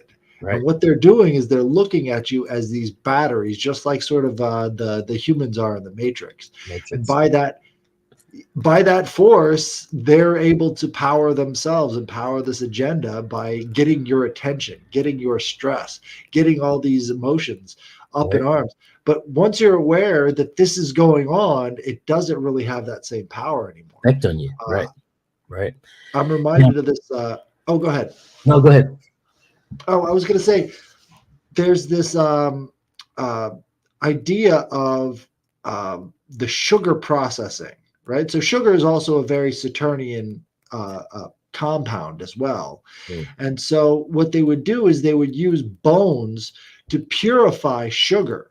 Yes, they did. And yeah, and they I used saw. all of the bones of these men who died in the Waterloo, right? Right. They used they ground up the bones and they processed the sugar, the beet sugar through it, so it was no longer brown anymore. It came through white. And if Right. you think about that sugar going all throughout Europe, all of these people are eating the remains of these men who died at Waterloo. It couldn't be any more obvious that this was a Right. sacrificial thing. They were trying to basically imbue all of that energy into the people of Europe and sort of use that energy to sort of poison future generations. Right. And I found also that Madame Blavatsky, actually, when she came to the United States, she was dating a U.S. senator. And I think she ended up marrying him, actually. But he was the one in charge of researching sugarcane and turning it into a commodity. So you have to wonder how many ties that has within how sugar, has generally always been seen as a slow poison, Right. So Queen back, Victoria. yeah. Did you see that? I mean, she basically poisoned herself to death with sugar, and it was just like she was the queen of all of Europe because of all her children ended Yeah. up becoming all of the kings and queens of the rest of Europe, and that's where you get all of these different European royal families is directly through her.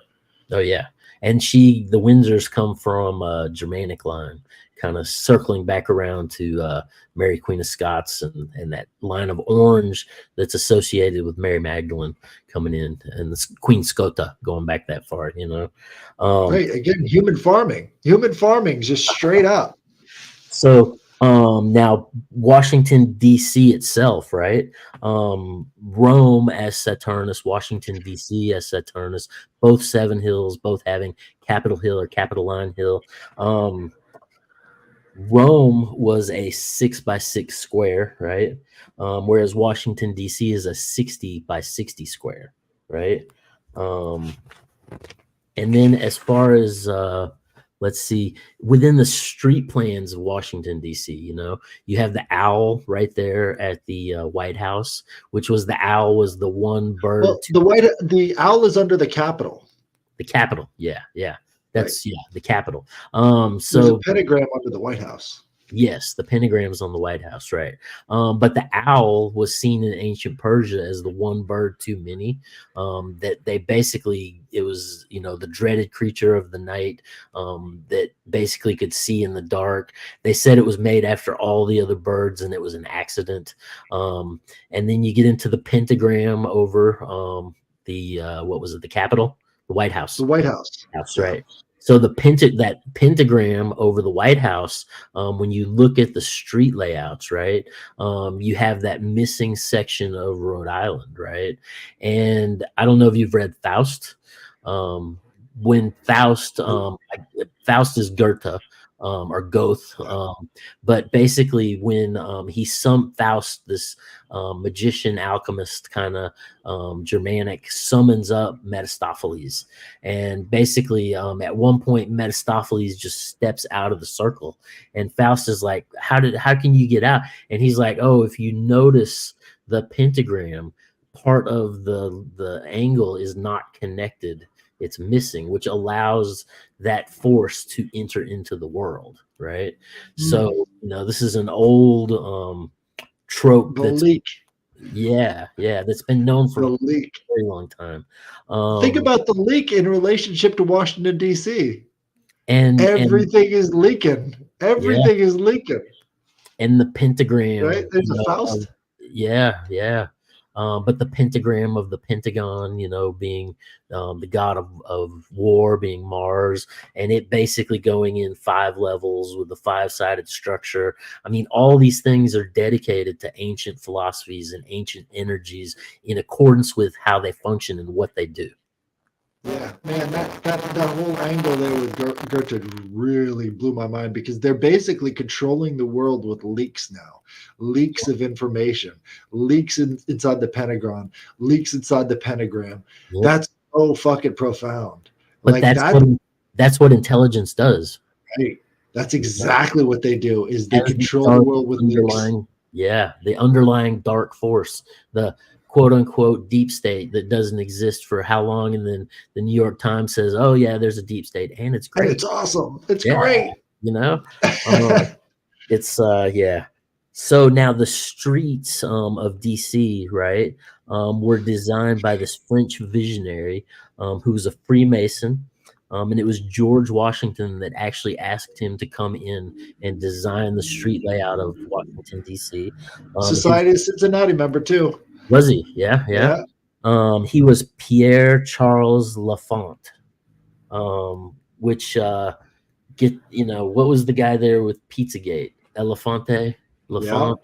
And then it goes back to Egypt with Elefante, which is where they would measure the basically to determine what the tax rate was, depending Elephantine Island. It's in the Nile River. Nile River, right? The Elephantine Jews in the Elephantine Island, they actually had a huge role in creating the monotheism in Egypt.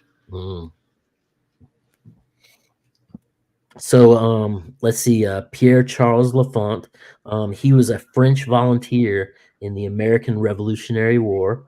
And when George Washington wrote to him, he said, design a new federal city on the Potomac for the young republic, right? So all of this was planned out, right? And when you get into the federal triangle, right, it's a Pythagorean triangle, but the upper portion of the triangle is missing, almost like the head is missing, right? And the triangle is also used in summoning spirits as well. So you would have the triangle inside the circle, and again, there's the leak. Right. There's the leak. And that missing piece, right? When you figure out what that missing part of the triangle is of the whole triangle based on the dimensions through Pythagorean theorem, that again gives you the divine child, right? And at that point where that piece of pyramid is missing, right, there's a statue there that's called Destiny, right? Right. Well, if you think about it too, the entire Washington, D.C. was supposed to incorporate all of Alexandria across the river as well. Right. And if that's not there, it doesn't make that perfect cube. So the whole thing is built on imperfection upon imperfection upon imperfection. And so what they're trying to do, it's like we think of, summoning circles and all this stuff with magic having to do with perfection, perfect numbers, perfect everything. But really what they're trying to do is let it all out. They're trying to leak it. They're trying to have this metaphysical leak of all this energy all over the planet. So it's more like these people are NPCs with demons inside of them. And they're trying to break this. They're trying to break it all. Right. To tear it all down so that a new system can arise on top of it. Yeah. Right. So let's see. Now the 110th Congress, right, in 2017 or 2007, they have HR 33, which was basically to honor all Freemasons of America, saying, and they said directly that most of the signers of the Declaration of Independence were Freemasons. Um, Most. yeah, but if you All look it up, well, yeah, Esquire, and you start getting into all the titles, and but right.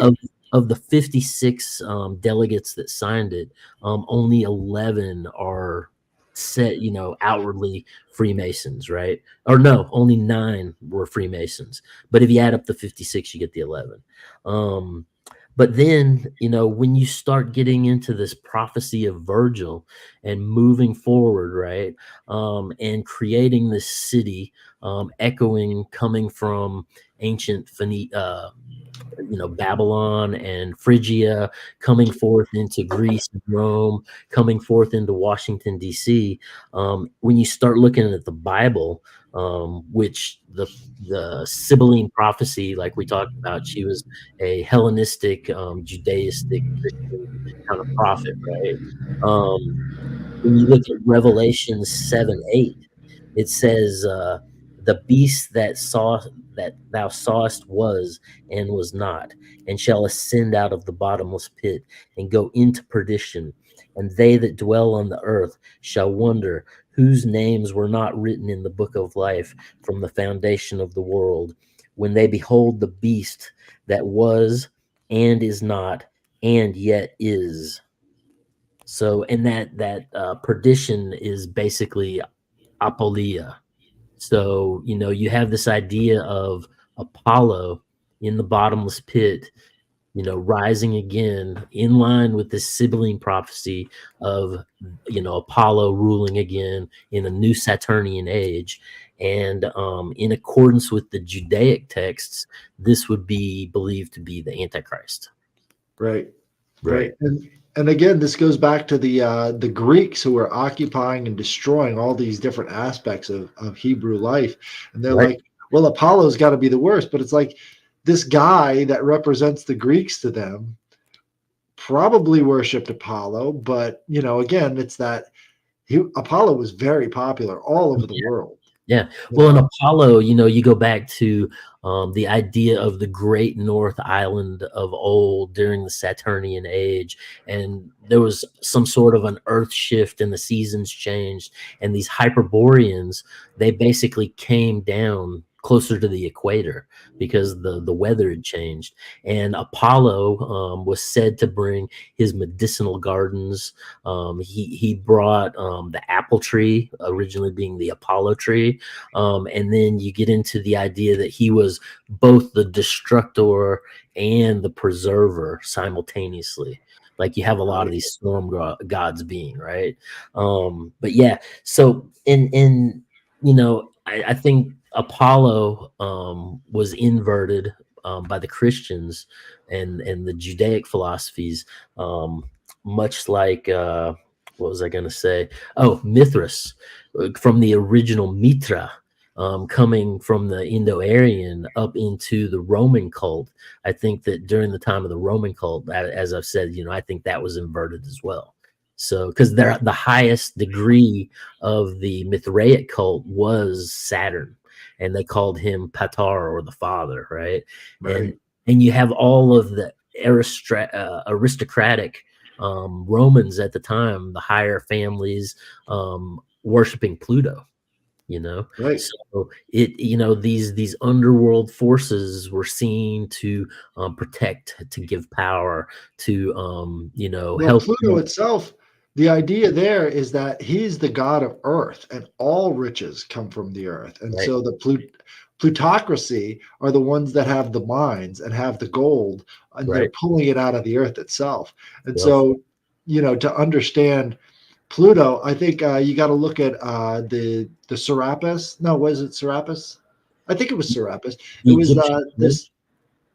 Right. Well, there was another aspect to it, which was Serapis. this, yeah, where this this Greek who was ruling over Egypt, or he was aristocrat in Egypt. Mhm. He had this vision, right, that they had to get this statue from Anatolia and bring it back down to Egypt and Yeah. start the cult around it. Right. And this statue was of Hades or Pluto, same thing. And the statue had this. The statue of Pluto had this flower pot on his head. Right. And so the way I always envisioned it was this flower pot represents sort of like the earth plane, like everything below that flower pot is below the earth. And so having it on his head is the indicator that he's this chthonic deity. And then what do we see with the top hats? Who wears the top hats? Who are they worshiping when they've got the top hat on? Yep. That's sort of the flower pot. Right.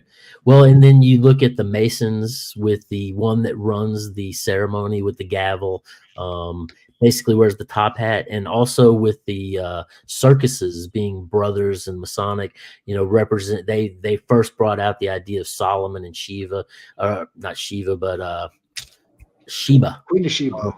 Yeah, in the first circuses, right? And you have the 3 rings, which are the 3 blue lodge degrees, and then the circus master would wear the top hat as well. So symbolically, you see, and Abraham Lincoln wore the stovepipe hat as well. Right. Well, we're coming up on 2 hours. Do you want to do this again? Because I think we're only just starting to scratch the surface, but I think everybody's getting the idea here that Virgil is one of the most important factors in how they decided to organize the United States. And something they often goes unnoticed is that before the establishment of the United States, there were hundreds of years of history already here with the people who had already settled. And all of that sort of gets shuffled out the door for this Declaration of Independence time. But the families that had already established themselves here had deep ties to Europe. And understanding that gives you an indicator of what they had been planning for those hundreds of years that were here before the establishment of the United States. Right.